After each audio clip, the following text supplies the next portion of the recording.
Berikut ringkasan terperinci poin-poin utama dokumen, menyoroti konsep, argumen, dan temuan utama dalam format berpoin.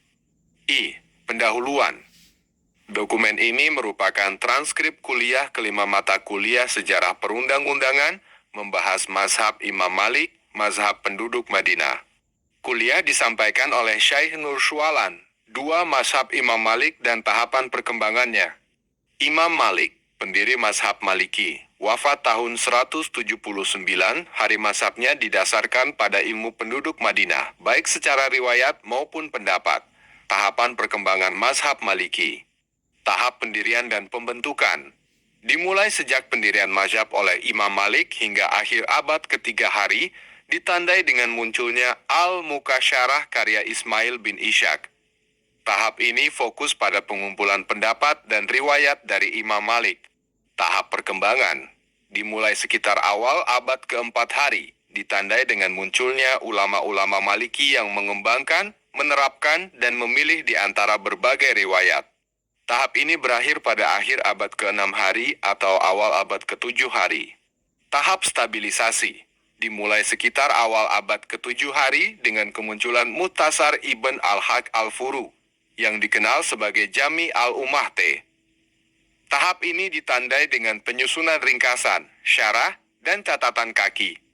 3. Sumber dan asas mazhab Maliki. Sumber yang disepakati, Al-Quran, Sunnah, Ijma, Qiyas. Sumber yang diperselisihkan, Ijma ahli Madinah, pendapat sahabat, maslahah mursalah, adab kebiasaan, dan Ijma ahli Madinah, merupakan praktik para sahabat, tabi'in, dan tabi'ut tabi'in di Madinah. Penggunaan ijma ini sebagai sumber hukum diperselisihkan, dan penjelasannya tidak dirumuskan secara rinci oleh Imam Malik maupun ulama Maliki selanjutnya. Ijma ahli Madinah menurut Ibn Taimiyah.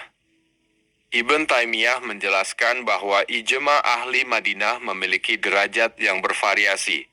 Terkadang merupakan hujah yang kathiyah, terkadang kuat, dan terkadang hanya sebagai hujah tambahan. Keistimewaan ini hanya berlaku bagi ahli Madinah karena mereka langsung berinteraksi dengan Nabi SAW. 4. Madrasah Mazhab Maliki. Mazhab Maliki memiliki beberapa madrasah. Madrasah Madinah merupakan madrasah utama dipengaruhi oleh Ibn al-Majishun dan Mu'awif yang menekankan pada hadits. Madrasah Hijaz menekankan pada hadits, berbeda dengan madrasah lainnya yang lebih mengutamakan atsar. Madrasah Mesir dipengaruhi oleh Ibn al-Qasim yang menekankan pada mudawanah. Madrasah ini berkembang pesat sampai mengalami kemunduran akibat penindasan pemerintahan Abbasiyah. Madrasah Irak dipengaruhi oleh lingkungan Irak, lebih condong kepada Rai.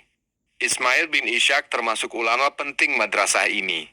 Madrasah Maghribi mula-mula dipengaruhi oleh mazhab Kufah, kemudian berkembang dengan tokoh penting seperti Sahnun. Buku-buku rujukan mazhab Maliki. Buku-buku rujukan mazhab Maliki yang disebutkan meliputi karya-karya Imam Malik dan para ulama Maliki lainnya yang menghimpun riwayat dan pendapat beliau. Kuliah ini menyoroti pentingnya mengetahui buku-buku rujukan yang diakui untuk memahami mazhab secara benar. Kesimpulan.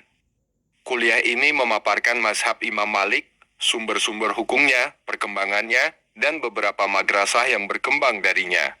Kuliah juga menyoroti pentingnya memahami buku-buku rujukan yang diakui dalam mazhab untuk menghindari kesalahan dalam pemahaman dan penerapannya.